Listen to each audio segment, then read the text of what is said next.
as we've all said, it should have counted. Lee Mason has had the biggest of mares in the situation. 100%. 100%. 100%. Like, so one thing I didn't realise as well, I only realised it afterwards when Paul Merson talked about it on Soccer Saturday. Lee Mason had blown the whistle, blown it again, disallowed it. Yeah. He then allowed the goal. Yeah, which is a mistake. VAR then said and put it on the screen in front of the stand so everyone saw it that the goal had been disallowed. And then Lee Mason went to go and check it. Yeah. So after VAR had made the decision, he's then gone over to the monitor to check it. It's an absolute farce. Where in all of that is the communication? There's clearly none. There's none. There's absolutely none. It's an absolute farce. Yeah, it's just it's hard to think of words to describe it without sounding like very harsh. But like he's panicked is what's happened. But he's not just panicked over the fact that I've blown the whistle and then I've blown it again. Oh no, like kind of thing. He's panicked about that. Panicked, he's disallowed a perfectly good goal, but he's already blown the whistle twice. So even if right, this is what gets me. Even if it was like legit and fine, he's blew the whistle twice before the ball's gone over the line. So either way, they have to take the free kick again. So him then going, it's allowed, has made another mistake. And then disallowing it again is like another mistake. In that 5-minute period where no one knew what was going on, the amount of mistakes he made is unreal. And by all means, he may have been injured. Yeah. But the fact that he has now been injured for his next 2 games is it just an excuse? Is he just getting out of it to get out of the spotlight? Yeah, he's getting out like of that. it. The thing is, the panic set in. Once the panic set in, that was it. It was over. He should have just took a minute, told everyone to go away and say, "Give me a minute." Like, just. Yeah. I don't mind referees that take time. I'd rather a ref take time to make a decision and be 100%. So if VAR go and look at it, and he goes to the monitor and it takes him 30 seconds to look at it and then come to a decision, I don't have an issue with that. I don't have an issue because he's making sure it's the right decision. Like, I understand it taking like 10-15 minutes, like a bit of a piss take, but when it's like 30 seconds to a minute, I don't mind that. If it's a really controversial decision, take your time, make the decision right. Or even if it's a wrong decision, just be confident that it's your decision no matter what. So, one thing that really interested me after the game was Lewis Dunk's post-match interview. Yeah. Where they asked him, when they were like, what was your opinion on it? And Lewis Dunk was like, it shouldn't even be me you're asking, it should be Lee Mason. He's the one who should come out here and just explain what was going on and why he's done what he's done. I agree with what he says, that I think referees should actually be interviewed after a the game. Yeah, because it's not fair. Because to change it real quick, Rangers, the referee, I don't know the referee's name, sent off Steven Gerrard for apparently an appalling decision that the referee made. Why is it they have the power to scrutinise other people, and yet when they're in the ring, they don't get any spotlight? See. If Mike Dean was to come out and get interviewed, he wouldn't have got half the heat he had. If he would have come out and got interviewed, just explained why you think, explained his decision as to why he made that choice, I think he wouldn't have got half the heat he would have got. See, 100%. Like that referee that sent off Gerrard, I've seen the clip, I've watched it and everything. Right, the talking point is he gave him a yellow, and Gerrard was walking off. Why then did the ref call him over to give him another yellow and then a red card when Gerrard had walked off? Gerrard had his dispute.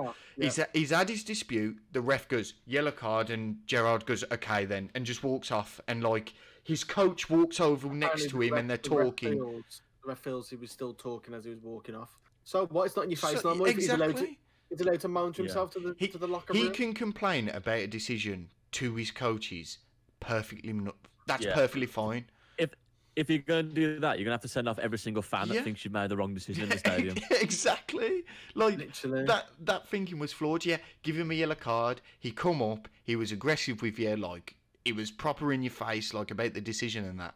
But then he walked off once you give him the yellow card. Why did you need to bring him back? I believe it was against Livingston that played. No, another instance back to do with sending off managers. Carlo Ancelotti got sent off, and I believe it's against Manchester United when the Calvert-Lewin goal was disallowed. Yeah. Because even though it should have been a goal, it should have stood. That should not have been disallowed. And Ancelotti, after the game, went mad and got sent off at the end of the game. I remember having to talk myself out of a yellow card in Sunday League when I almost got one for literally slapping the ground for a decision I made. So the bloke was running down the wing, and I tackled him, but I flicked it off his leg as I tackled him. But the decision didn't go my way. It weren't a goal kick. It went for a corner. So I was sat on the floor after my slide tackle, sat on the floor and was like, oh, no, fucking hell, like that. And the ref called me over and was about to give me a yellow card. And he was like, if you speak to me like that again, I'll give you... I was like, hold on. I'm like... I'm literally just getting angry that I didn't make a better decision. Why was I trying to flick it off his leg in the first place? Why didn't I just see it out for a throw-in? That's what I was angry about. And then the decision didn't go my way. I just needed to let vent. It's like some referees just love it, I think. Just love the controversy. It's the power. They have too much control. Yeah, but... The only time I've ever seen a referee come out after a game, and like this was years ago, and the only time I've ever remember it is because on like Premier League years and stuff, and like he comes after a game, talks about like his couple of controversial decisions, and then straight afterwards, like the pundits and stuff all praise him and say like it's very rare you see that. And I think agreeing what you guys just said, it should happen a lot more often. Yeah, I mean, if a ref has a good game, gets all the decisions right, well, you're not going to get all of them, but gets most of the decisions right. Yeah. There's no controversy. He like does everything he's meant to, and he has a good game. He doesn't need to come out and do an interview. But if there's a decision where it is very controversial and really doesn't go the way it should have, they should come out and talk to the people and get interviewed. Like, if they come out and say, VAR told me to have a look at it, I had a look at it and it changed my mind, that's fine. If he goes, VAR told me to look at it and I went over and I still didn't think it was enough, that's fine. Because you're explaining your thought process, you're explaining what's happening, you're explaining the communication between you and the video assistant referee. You're explaining it, and people are starting to understand. Like, I don't understand why we cannot hear the conversations that go on between referees.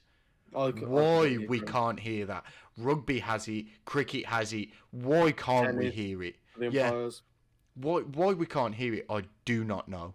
It's the most stupid thing on the planet. Like I'm like, bro, just let us hear what the conversation is. Like that video of the Australian ref going to the VAR, and he's like, "Do I go to the screen?" He's like, "Yeah, have a look." And he's like, what number was he? Number 17. And he's like, "Yeah."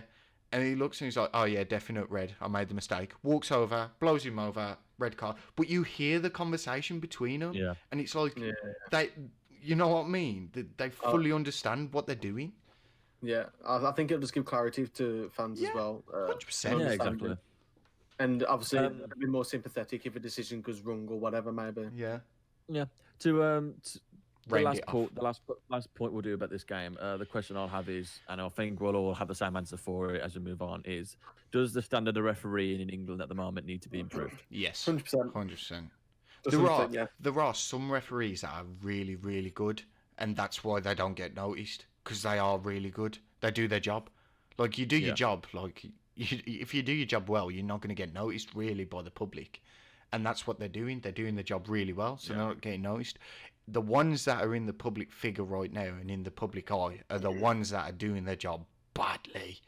I think that the problem is why the referees are being mentioned so much in the past 2-3 years is due to the fact, and I blame the FA for it, for bringing out all these rules, and the refs themselves, when they go into a game, I believe, honestly, hand on heart, that they don't know the rules of the game, 100%. If you ask them to read the rule book out to you, they could not read the rule book out to you. They're professional. They're professional. The FA referees, you know what I mean? But they don't know what's actually a red card, what's an offside, what's a goal, what's not a goal. They're confused. They have not a Scooby-Doo. Same with the VAR. They ain't got a Scooby-Doo. It's make it up as they go along, and that all comes from the top. You know what I mean? The problem is they change the rules too often. That's the issue. They keep changing the rules way too much. You know what Dal said?